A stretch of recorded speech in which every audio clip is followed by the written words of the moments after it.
Hi. On Noise is the 8th essay in Arthur Schopenhauer's Studies in Pessimism. It is the final full essay of that volume because the final piece is a series of parables. We'll come to that in the next video. In this essay, Schopenhauer really gives vent to the cranky old man side of his personality. Much of this essay is a lengthy and sometimes quite eloquent rant about the threat of noise in the modern world, that the effect that noise has upon anybody trying to do intellectual work. One of the burdens that the intellectual person bears in living among people who are unlike himself is that they're always interrupting his thoughts with their thoughtless, casual noise-making. Here's what Schopenhauer writes.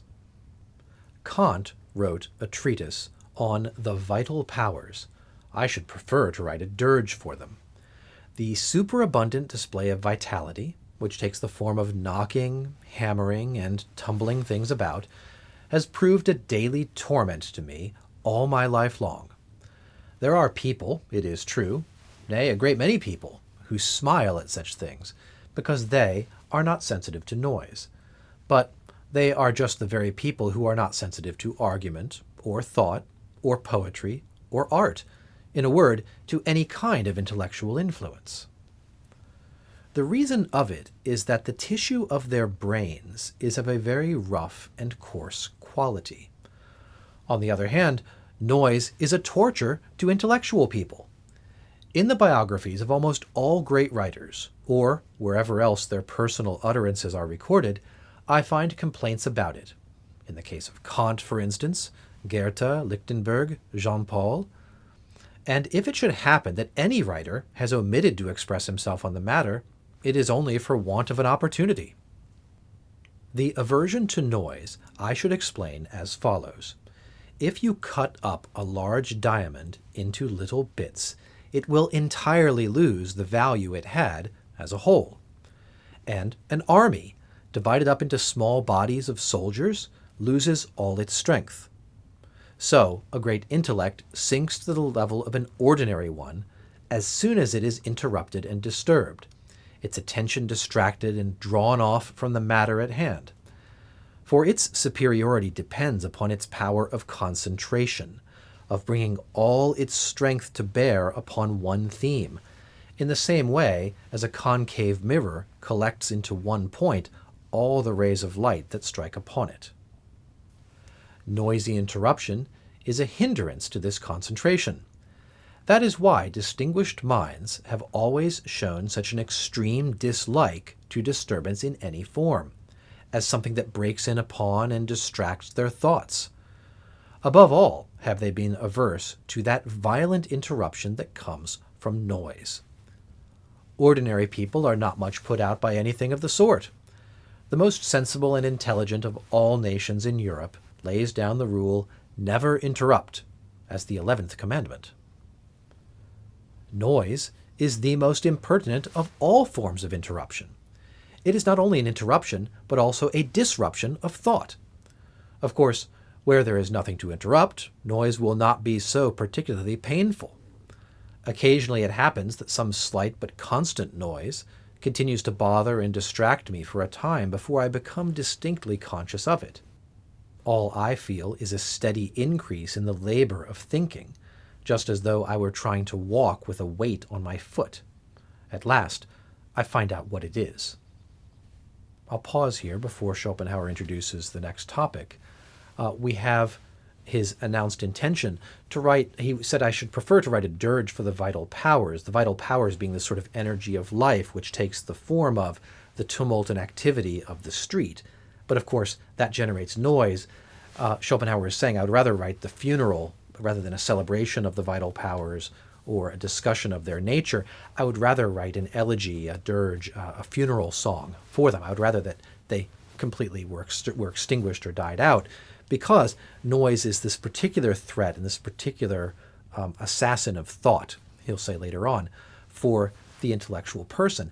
And all the more so because the people who make the noise have no idea of the damage they're doing to the people who suffer from the noise. Not being intellectual themselves, they don't understand the disruptive effect that this has on people who are attempting to think. Schopenhauer here offers a material explanation that the tissue of their brain must be quite coarse. They have sandpaper in their head, we might say. And I think, while it sounds a bit crude, it I think is about as good as an explanation as anyone might have around 1850 as a material explanation for why people behave in the way that they do. There's something different about their brains, less sensitive, less refined and delicate. Okay. And then we have multiple images of what the disruption of concentration is like breaking up shattering a diamond into many bits. There's just as much diamond there, but now it's relatively worthless. Or, my favorite metaphor, an army divided up into small companies of soldiers can't operate as an army. The entire purpose, the entire power of the mind comes from the ability to concentrate its entire strength, like a focusing mirror, on a particular point over a great length of time. When that's disrupted, the excellent mind sinks to the level of an ordinary mind. This reminded me very much of Kurt Vonnegut's 1961 short story, Harrison Bergeron. If you haven't read that, I'll find it online and put a link in the description below. In that science fiction story, the result of a future radical equality movement is that everybody is made equal by artificial means. People are made equally beautiful, equally fast, equally strong by bringing down the high, by bringing down the excellent to the level of the average. And in the short story, Harrison Bergeron, the way that intelligent people are kept from being superior in intellect to everyone else is that they have to wear a small buzzer in their ear, maybe it's even a brain implant, that makes a shrill noise that disrupts their thoughts every couple of seconds. The more intelligent they are, the more frequent the buzzing sound is in their head. Why? For Vonnegut's story, it's because that means that everybody can think about equally. This is sort of necessary disadvantage needs to be imposed by means of this constant noise upon the intelligent. I shouldn't be surprised if Vonnegut had read this essay by Schopenhauer, though I don't know for sure. And then finally, there's this suggestion that interruption by noise, especially, is this special sort of attack against an intellectual type of person. As I said before, the people making the noise are completely ignorant of the effect that they have, and they're going to need to be made aware of it somehow.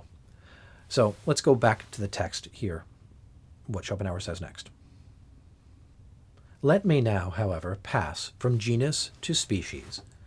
The most inexcusable and disgraceful of all noises is the cracking of whips, a truly infernal thing when it is done in the narrow, resounding streets of a town.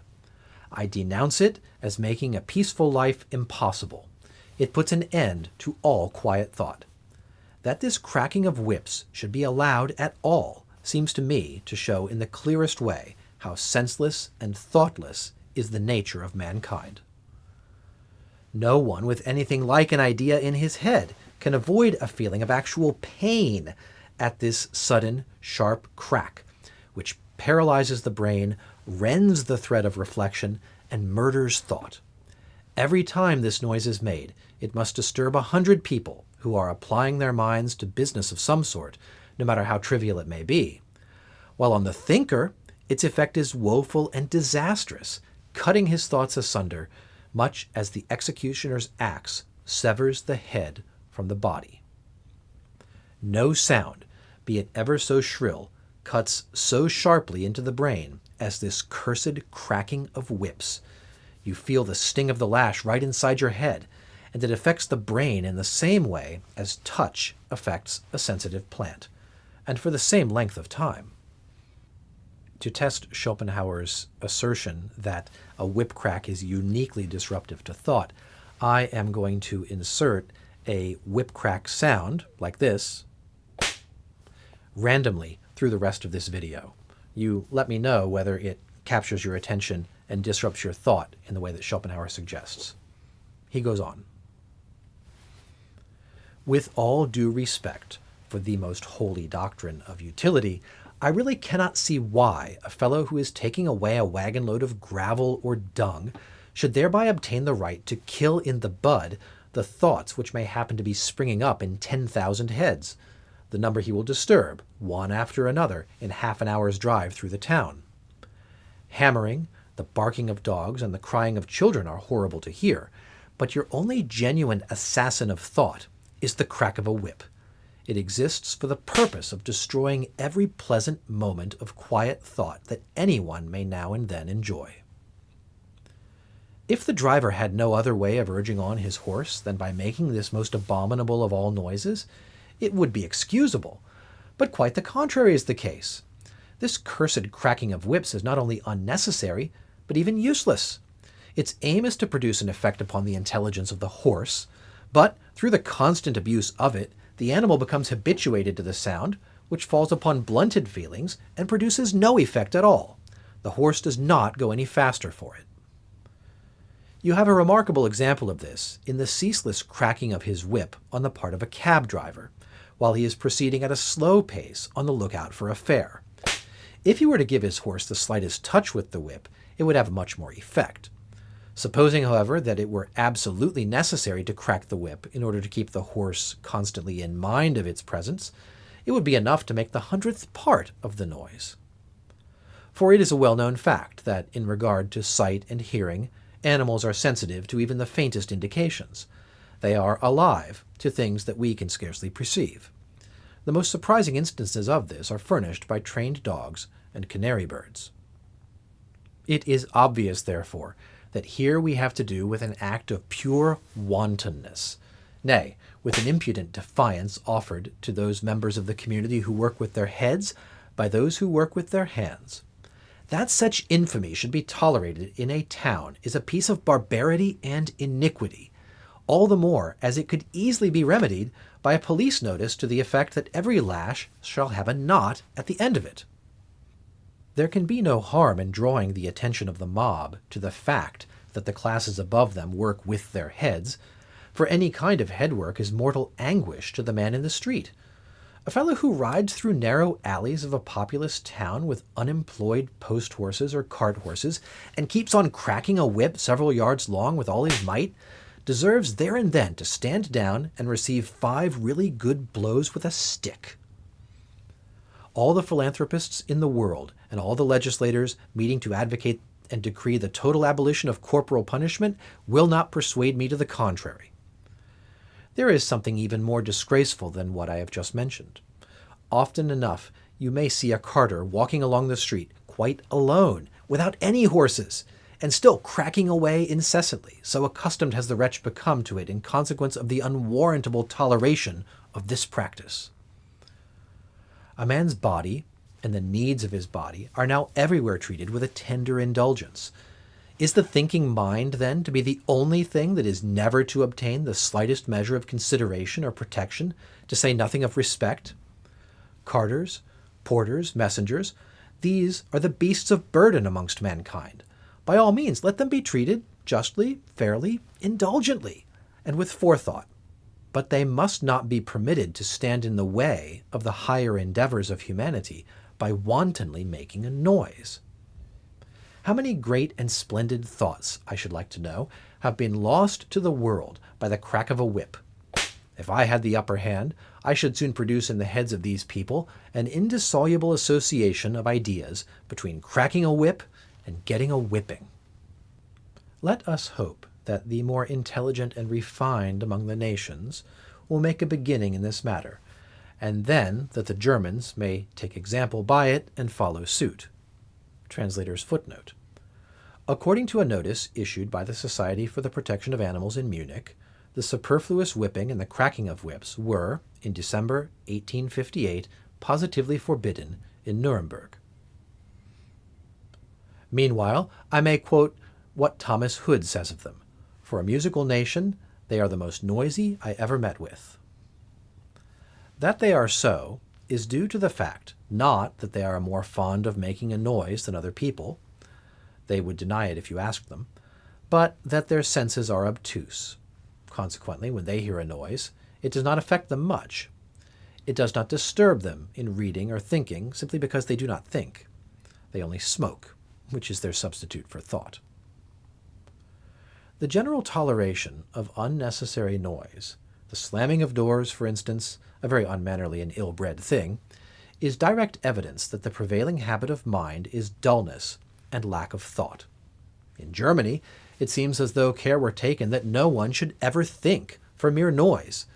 To mention one form of it, the way in which drumming goes on for no purpose at all.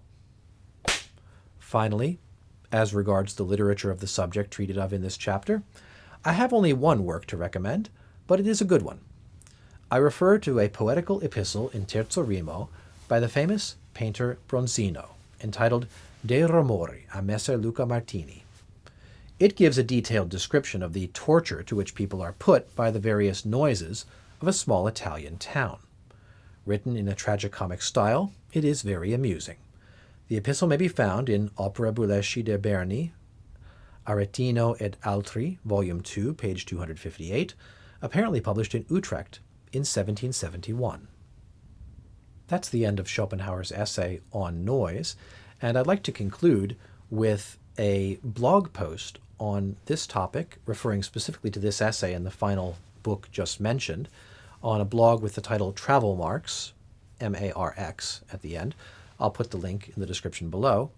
The Travel Marks blogger writes about a number of different works which refer to noise and its effect upon intellectuals, and makes the following notes: that it seems likely here that Schopenhauer has misattributed the author of this volume. It's not Bronzino, but a different Renaissance Italian writer named Francesco Berni. Berni's chapter De Rumori is quite short, only a couple of pages long, and describes various sources of noise and disturbance around the speaker's living quarters, including a kitchen, a shop, and other activities that cause noise. It paints a vivid picture of the cacophony of daily life.